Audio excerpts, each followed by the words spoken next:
So this video is an explanation of how my program was supposed to handle the discharging of the battery.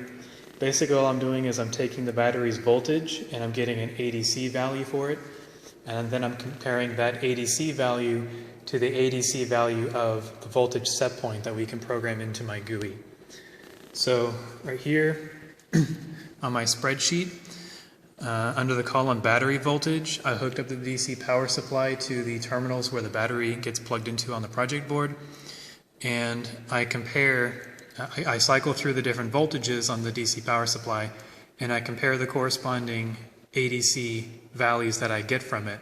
And those values I actually took and plugged into my program right here, so that if a voltage set point corresponded to one of the set voltages on my spinner for the GUI, it would map the ADC value to the value from that table.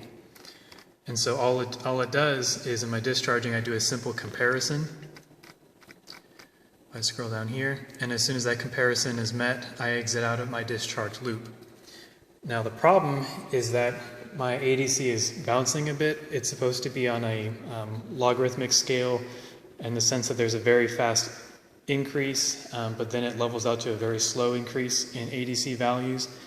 And the problem is that it's reaching the ADC value that, in this case, the 985, because I'm trying to discharge it to 2 volts, it's reaching that 985 before my actual battery voltage gets down to 2 volts.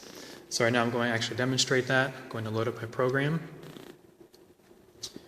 There's my GUI. I want to select discharge, voltage limits to 2 volts, start, confirm.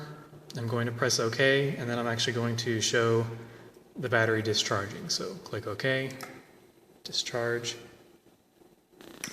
Battery is discharging, but it goes only down to about 2.4 that I saw.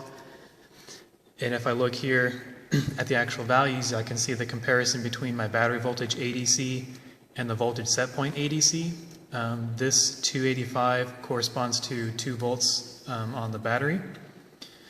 And this number here, bat voltage ADC, is the current ADC value of the battery voltage. And if I scroll down, it reaches the 285 before it reaches the 2 volts. So it shouldn't be increasing that rapidly right there. It should be holding a very slow increase, but it bounces up to 285 and exits out of my program, out of the discharger.